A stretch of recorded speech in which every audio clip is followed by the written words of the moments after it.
ஒரு நாள் கடலோரத்துல ஒரு தாத்தா கஷ்டப்பட்டு மீன் பிடிச்சிட்டு இருந்தார். ஆனாலும் அவர் வலையில ஒரு மீன் கூட மாட்டல. அவர் இவ்வளோ கஷ்டப்படுறத பார்த்த தேவலோக பறவை காகா அவர்கிட்ட போயிட்டு, இவ்வளோ வயசாகி ஏன் கஷ்டப்பட்டுட்டு இருக்கியா, உனக்குன்னு யாரும் இல்லையா அப்படின்னு சொல்லி கேட்டது. அதுக்கு அவரும், எனக்குன்னு யாருமே இல்லை, நான் ஒரு அனாதை அப்படின்னு சொன்னதை கேட்டு வருத்தப்பட்ட காகா, சரி நாளையிலிருந்து நான் உனக்கு ஒரு மீன் தரேன், அதை வச்சு பொழைச்சிக்கோ அப்படின்னு சொன்னது.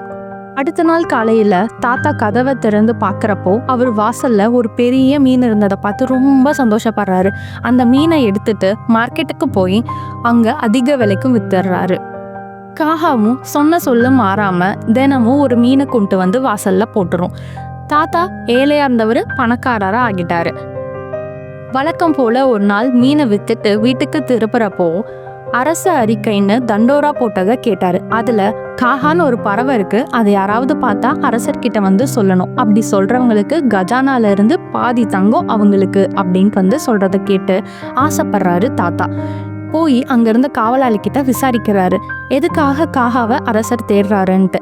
அரசருக்கு கண் பார்வை இல்லாதனால காகாவோட ரத்தத்துல குளிச்சா கண் பார்வை கிடைக்கும்னு நம்பப்படுறது, அதனாலதான் அப்படின்னு சொல்லி அந்த காவலாளி சொல்றாரு. யோசிச்சுட்டு நின்றுட்டு இருந்தாரு தாத்தா.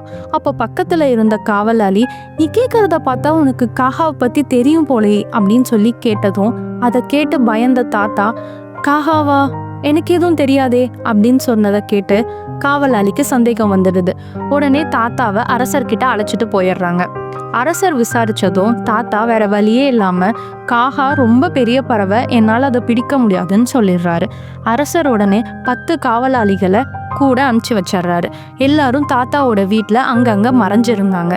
எப்பயும் போல காகா மீனை வைக்க வந்த நேரத்துல தாத்தா, நீ எனக்கு எவ்வளவோ உதவி பண்ணிருக்க காகா, ஆனா உனக்கு நான் நன்றியே சொன்னதில்லை, இன்னைக்கு நான் சொல்லணும்னு ஆசைப்படுறேன், என் வீட்டுக்குள்ள வரியா அப்படின்னு சொல்லி கூப்பிட்டாரு. அதுக்கும் காகாவும் எந்த ஒரு சந்தேகமும் படாம வீட்டுக்குள்ள வந்தது. வீட்டுக்குள்ள வந்த காகாவை காலை இறுக்கமா பிடிச்சிக்கிட்டாரு தாத்தா. உடனே மறைஞ்சிருந்த காவலாளிகள் எல்லாரும் வெளியே வந்தாங்க. இதை பார்த்து என்ன நடக்குதுன்னு புரிஞ்சுக்கிட்ட காகா அங்கிருந்து பறக்க முயற்சி பண்ணது. தாத்தா காலை விடாம இறுக்கமா பிடிச்சிட்டு இருந்தாரு. அவரையும் சேர்த்து பறந்து போயிடுச்சு தூக்கிட்டு. இன்னைக்குதான் காகாவையும் தாத்தாவையும் எல்லாரும் கடைசியா பார்த்தது. நீங்க யாராவது காகாவையும் தாத்தாவையும் பார்த்தா மறக்காம சொல்லுங்க.